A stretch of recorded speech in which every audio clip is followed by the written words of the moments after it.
नमस्कार, प्रभात खबर के digital platform पर आपका स्वागत है। हेल्थ इज वेल्थ के आज के अंक में हम बात करेंगे कि सर्जिकल इमरजेंसी कब होती है और इसका निदान कैसे करना है और कब और किस वक्त हमें अस्पताल में पहुंचना है। इस तमाम बिंदु पर बातचीत करने के लिए हमने आज अपने स्टूडियो में आमंत्रित किया है सदर अस्पताल के laparoscopic surgeon doctor Ajit Kumar ji को। डॉक्टर साहब, आपका बहुत बहुत स्वागत है। सबसे पहले हम ये जानना चाहेंगे कि एक तो सर्जरी कौन कौन सी कॉमन है और कब हम अस्पताल उसके लिए पहुंच जाएं। देखिए, सर्जरी की जो बीमारियां जो कि रोज़मर्रा में सर्जन्स के पास आती हैं, उसमें सबसे अधिक गॉल ब्लैडर स्टोन, पीत की थैली में पत्थर, अपेंडिक्स, हर्निया, हाइड्रोसिल, इस तरह के मरीज रोज हमारे पास हमारी ओपीडी में, फिर बवासीर, फिशर फिस्टुला, इस सब के मरीज रोज कम से कम 10 मरीज एक बीमारी के पहुंचते हैं हमारे पास। और इसमें अलग अलग बीमारियों का अलग अलग इलाज है। जैसे प्रोक्टोलॉजी, बवासीर, फिशर फिस्टुला, ये सब है, उसका इलाज लेजर से भी होता है, ओपन टेक्निक से भी होता है। उसमें 5-6 टेक्निक है जिसको हम लोग करते हैं। और ये जो ऊपर वाली पेट वाली बीमारियां हैं, जैसे कि अपेंडिक्स हो गया, गॉल ब्लैडर हो गया, हर्निया हो गया, तो इन सब बीमारियों का लेप्रोस्कोपी से हम लोगों के यहाँ सदर अस्पताल में बहुत अच्छा व्यवस्था है। हम लोग उसी से ऑपरेशन करते हैं। सर, सबसे बड़ी बात ये है कि अक्सर ये सुनने में आता है कि पेट में हल्का दर्द है या पेट में ऐंठन है, मरोड़ है, उसके साथ दर्द हो रहा है, तो इसे हमें माने जहाँ तक जानकारी है कि इसे एक इमरजेंसी माने सर्जिकल इमरजेंसी का नाम दिया जाता है। कितना ये सही है ये? देखिए, एक्यूट पेन एब्डोमेन कभी भी होता है तो वो एक सर्जिकल केस हो सकता है। अधिकांशतः वो सर्जिकल केस होता है, इसलिए सर्जिकल इमरजेंसी उसके हम लोग बोलते हैं। और जब भी पेट दर्द हो तो सबसे पहले आपके दिमाग में ये जनमानस को जान लेना चाहिए कि जब भी पेट दर्द हो आपके दिमाग में सबसे पहले एक सर्जन का नाम आना चाहिए, क्योंकि पेट दर्द के जितने भी कारण हैं वो सर्जन के अंदर आते हैं। जैसे एक्यूट अल्सर हो गया, पेप्टिक अल्सर, उसके कारण हो सकता है। गॉल ब्लैडर स्टोन में अगर सूजन है गॉल ब्लैडर में, तब अपेंडिक्स में सूजन है, तब भी आपको सर्जन से मिलना है। अगर हर्निया आपका फंस गया तब भी सर्जन से मिलना है। अगर आंत में कोई छेद हो गई अंदर, जिसे परफोरेशन बोलते हैं, तब भी आपको सर्जन से मिलना है। अगर आंत फंस गया और जिसे हम लोग ऑब्स्ट्रक्शन बोलते हैं, उस केस में भी वो भी एक इमरजेंसी, और आपको तुरंत अपने सर्जन से मिलकर अल्ट्रासाउंड, एक्सरे, सीटी स्कैन जो भी जरूरी है करानी चाहिए। सर, आपने कहा कि पेट में दर्द हो तो किस प्रकार का दर्द? जैसे बहुत लोगों को लगता है कि चलो आज हल्की दर्द हुई, थोड़ी सी गैस की दवा खा लिए, दर्द राहत मिल गया, फिर वो लोग भूल जाते हैं। लेकिन वो एक इमरजेंसी जो वर्ड है वो कब आए, वो कब माना जाए? देखिए, अलग अलग रीजन में अलग अलग पेन होता है। अगर यहाँ पे आपको इपिगैस्ट्रिक रीजन में पेन हो रहा है तो ये अल्सर का पेन हो सकता है, गैस्ट्राइटिस का पेन हो सकता है, गैस के कारण, चाय कॉफ़ी ज़्यादा लेने के कारण भी हो सकता है। दूसरा, अगर इस साइड राइट हाइपोकोंड्रियम, यहाँ पे दाहिने साइड में अगर यहाँ पे पंजरे के नीचे हो रहा है तो यहाँ पे आमतौर पे गॉल ब्लैडर के कारण दर्द होता है। तो इससे हमें शक होता है कि गॉल ब्लैडर में कुछ दिक्कत है कि नहीं है। नाभि से अगर कोई दर्द शुरू हुआ और वो रेडिएट किया इधर दाहिने साइड नीचे में, तो वो अपेंडिक्स का दर्द हो सकता है। और नीचे जो होता है हमारे इंग्वाइनल रीजन में, अगर वहाँ पे कुछ सूजन जैसा है तो वो इंग्वाइनल हर्निया हो सकता है। तो अलग अलग रीजन, पीछे यहाँ पे दर्द हो रहा है तो किडनी स्टोन का दर्द हो सकता है। अगर वो दर्द आपके टेस्टिकल की तरफ जा रहा है, नीचे पेनिस की तरफ जा रहा है, तो वो यूरेट्रिक स्टोन का दर्द हो सकता है। तो इसलिए पेट दर्द का पूरा मामला मोटा मोटी पहले नज़र में सर्जन का होता है। सर्जन को दिखाने से वो जो भी जांच है जरूरी कराएंगे और बीमारी का पता चल जाए। सर, इसमें आपने कहा कि पहुंच जाए, मानिए अस्पताल पहुंच जाए, तो फिर वो कौन सी एक सामान्य जांच है जिससे हम इसको पता कर सकते हैं? सबसे अच्छा जांच जो नॉन इन्वेसिव है और जिसका कोई साइड इफेक्ट नहीं है वो है अल्ट्रासाउंड होल एब्डोमेन पेल्विस। तो अल्ट्रासाउंड सबसे ज़्यादा हम लोग कराते हैं और उससे बहुत, वो नॉन इन्वेसिव है, शरीर में कोई उसका हानि नहीं है, कोई किरण नहीं है। जैसे एक्सरे का कोई साइड इफेक्ट भी है कुछ, लेकिन सीटी स्कैन का भी है। अल्ट्रासाउंड, एमआरआई का कोई साइड इफेक्ट नहीं है। तो अल्ट्रासाउंड आराम से हम प्रिस्क्राइब कर सकते हैं, उसका कोई साइड इफेक्ट नहीं है, उससे बहुत सारी जानकारियाँ हमें मिल जाती हैं। आपने कहा भी कि जैसे हर्निया, अपेंडिक्स, ये सब बीमारियां जो हैं इस कॉमन है और इसके मरीज ज़्यादातर अस्पताल में पहुंचते हैं। अब तो अत्याधुनिक चिकित्सा जगत की बात हो रही है, हम बहुत आगे बढ़ गए हैं टेक्नोलॉजी के रूप में। तो आज हम इन जो बीमारियां हैं उनको लेप्रोस्कोपिक सर्जरी करते हैं या सामान्य हम लोग पेट खोल करके ही कर लेते हैं? देखिए, अधिकांशतः अब लेप्रोस्कोपी लोग प्रेफर करते हैं। कुछ बीमारियों में तो गोल्ड स्टैंडर्ड बोला जाता है लेप्रोस्कोपी को, जैसे गॉल ब्लाडर स्टोन में अब लेप्रोस्कोपी गोल्ड स्टैंडर्ड है, मतलब सबसे अच्छा ट्रीटमेंट अगर किसी को बोला जाए तो गॉल ब्लाडर स्टोन का ट्रीटमेंट लेप्रोस्कोपी से हो सकता है। अपेंडिक्स का भी हम लोग लेप्रोस्कोपी से इलाज करते हैं। हर्निया में भी बहुत तरह का लेप्रोस्कोपी ट्रीटमेंट है, जैसे अगर एब्डोमिनल वॉल का हर्निया है तो आईपॉम प्लस कर सकते हैं लेप्रोस्कोपी से। नीचे का टीईपी टीएपीपी हर्निया है, ये एडवांस लेप्रोस्कोपिक सर्जरी है। तो ये सारी सर्जरी हम लोग अपने सदर अस्पताल में लेप्रोस्कोपी से कर रहे हैं। जी।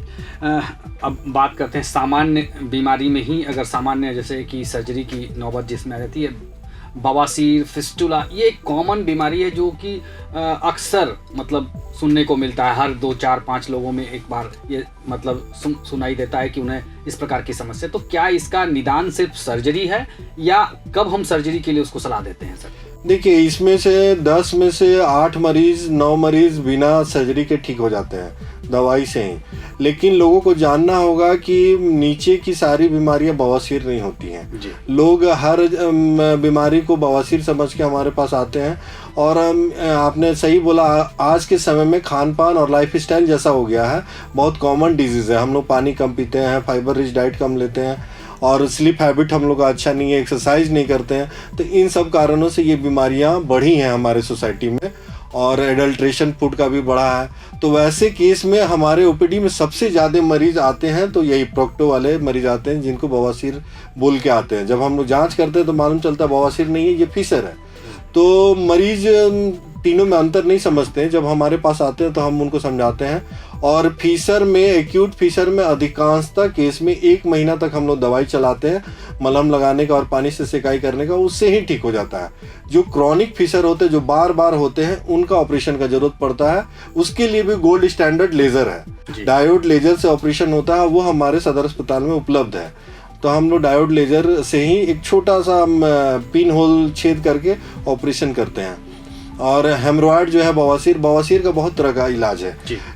बवासीर में मेन समझना है कि बवासीर होता क्या। बवासीर में ब्लड आएगा, बहुत सारा ब्लड आता है, और मांस भी पैखाना के रास्ते से बाहर आता है, तो वो बवासीर है। अगर बहुत एक्यूट पेन हो रहा है तो वो फीसर होता है।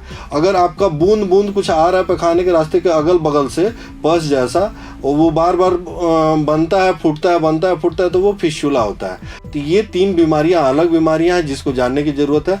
फिस्टुला अलग अलग ग्रेड के होते हैं, तो हम लोग अधिकतर फिस्टुला का ऑपरेशन कर लेते हैं लेजर से, ओपन टेक्निक से। हेमरॉयड का हम लोग स्टेपलर से भी करते हैं, लेजर से भी करते हैं, ओपन टेक्निक कटिंग करके हेमरॉयडेक्टोमी भी करते हैं, सिलाई करके भी करते हैं। तो हम लोग 5-6 टेक्निक से, स्क्लेरोथेरेपी से भी करते हैं, 5-6 टेक्निक से हम लोग बवासीर का इलाज करते हैं। सर, लोग बोलते भी हैं कि बवासीर का जो सर्जरी है वो अंतिम विकल्प माना जाता है। मतलब अगर सर्जरी के बाद भी हो सकता है कि शायद दोबारा भी ये समस्या उत्पन्न हो, तो कहाँ तक ये सही है? देखिए, ये तीनों बीमारियां जो हैं, कम से कम 2 तो बिल्कुल मैं कह सकता हूँ कि लाइफ स्टाइल डिजीज है। इसको हम लोग बोलते हैं कि अगर आप लाइफ स्टाइल में मॉडिफिकेशन कीजिएगा तो आप ऑपरेशन से बच जाइएगा। और हम लोग का पहला प्रयास यही होता है कि मरीज को ऑपरेशन की ज़रूरत ना पड़े। तो हम लोग एडवाइस करते हैं खान पान में परहेज करने का, कुछ दवाइयाँ देते हैं, पानी में सिकाई करने बोलते हैं। ये सब करने से 90% फीसर के मरीज बिना ऑपरेशन के ठीक हो जाते हैं। और ये बात सही है कि बवासीर के मरीज का ऑपरेशन होने के बाद भी दोबारा होने का खतरा बना रहता है, क्योंकि ये होता है एक्चुअली स्ट्रेनिंग के कारण, कॉन्स्टिपेशन के कारण। अगर आज आप ऑपरेशन करा के चले गए और आपका लाइफ स्टाइल वैसा ही रहा, फूड हैबिट वही रहा, आप स्ट्रेनिंग करेंगे, पैखाना करने में जोर लगाएंगे, आधे घंटे तक बाथरूम में बैठेंगे, मोबाइल यूज़ करेंगे, अखबार वहीं पढ़ेंगे, सब चीज़ करेंगे, ज़्यादा देर बैठेंगे मतलब, तो आपको दोबारा हो सकता है बवासीर हो जाए। सर, आपने कहा कि नई नई तकनीक आ गई है, अब सर्जरी के बहुत सारे टेक्निक हैं, बहुत सारी पद्धतियां आप लोग उपयोग कर रहे हैं। तो एक सामान्य जो पहले जो सर्जरी हुआ करता था और अब जो नई टेक्नोलॉजी से करते हैं, उसमें कितने दिनों तक मरीज को अस्पताल में भर्ती रहना पड़ता है? क्या वो टाइमिंग जो है वो कम हुआ है क्या नई तकनीक से? तो यही तकनीक का फायदा है कि हम लोगों ने लेप्रोस्कोपी से गॉल ब्लैडर कल किया और आज वो घर पे है जी। और अगर वही ओपन करते हैं तो कम से कम 4 दिन 6 दिन रखना पड़ता है जी। महिलाओं में ब्रेस्ट ट्यूमर का भी एक बड़ा इंसिडेंट या मामला सामने आता है, तो क्या इसका भी इलाज हम लोग कर पा रहे हैं सर्जरी की नई तकनीकियों से? देखिए उसमें नई तकनीक का तो नहीं है, बस वही है, डायग्नोसिस में नई तकनीक का यूज़ कर पाते हैं। उसमें हम लोग कोई मिनिमली इन्वेसिव सर्जरी नहीं कर पाते हैं। हाँ, ये है कॉस्मेटिकली अच्छा सर्जरी हो, उसके लिए प्लास्टिक सर्जरी वाले लोग ज़्यादा अच्छा करते हैं, और जो स्पेशली ट्रेंड है ब्रेस्ट सर्जरी में वो भी अच्छा करते हैं। उसमें आमतौर पे एक फाइब्रोएडिनोमा होता है, जो ट्यूमर हरदम गांठ जैसा फील होगा महिलाओं को, तो बहुत महिलाएं डर जाती हैं कि कहीं कैंसर तो नहीं है। तो उसमें अलग ये होता है कि वो बहुत मोबाइल होता है, घूमते रहता है। आप हल्का सा दाबिएगा वो बॉल छोटा बॉल की तरह, नींबू की तरह भाग जाएगा, जिसको ब्रेस्ट माउस बोलते हैं, वो भागते रहता है। तो वो कैंसर नहीं होता है, वो बेनाइन डिजीज है।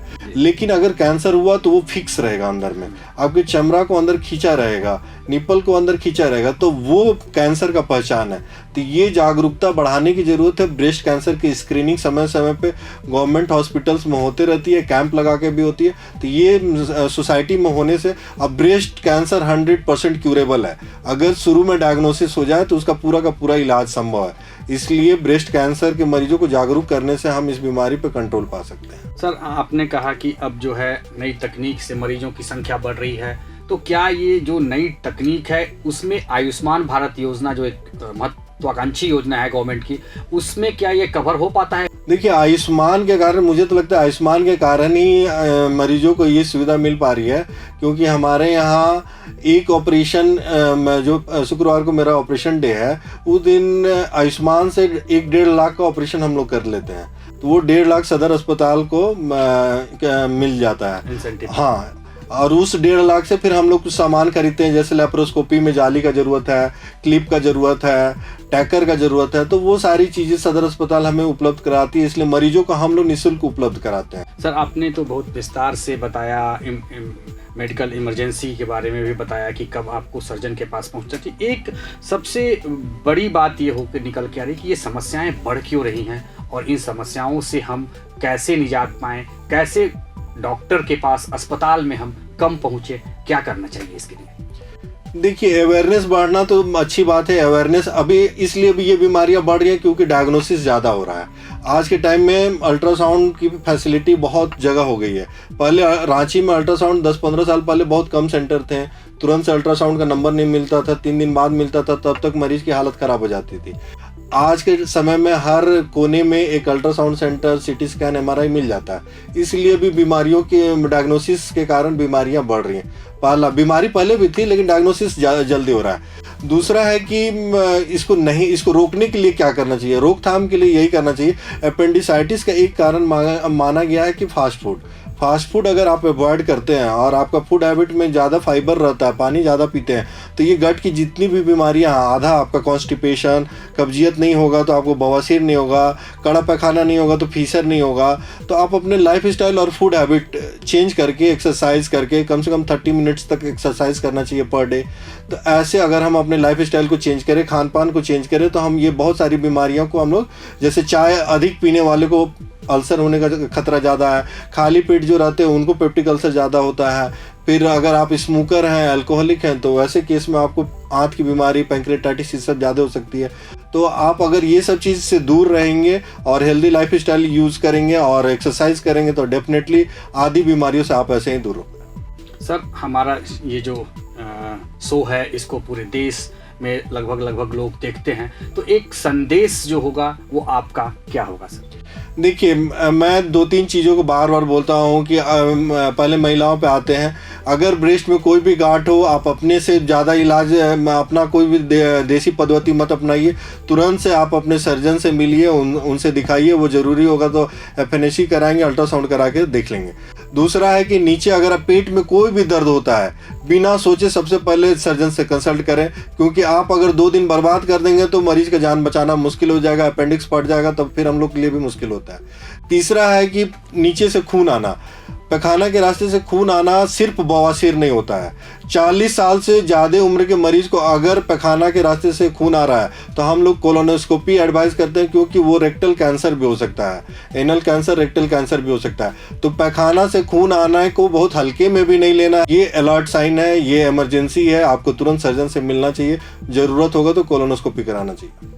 तो आपने देखा कि डॉक्टर साहब ने कितनी महत्वपूर्ण जानकारी दी। उन्होंने बताया कि हल्के पेट में दर्द को भी आप इग्नोर नहीं करें, उसे नज़रअंदाज नहीं करें, क्योंकि ये एक मेडिकल इमरजेंसी है और आपको तत्काल सर्जन से मिलना है। तो हम अगले अंक में किसी एक नए डॉक्टर के साथ फिर उपस्थित होंगे। तब तक के लिए धन्यवाद। प्रभातखबर.com, विश्वास वही, रफ्तार नहीं।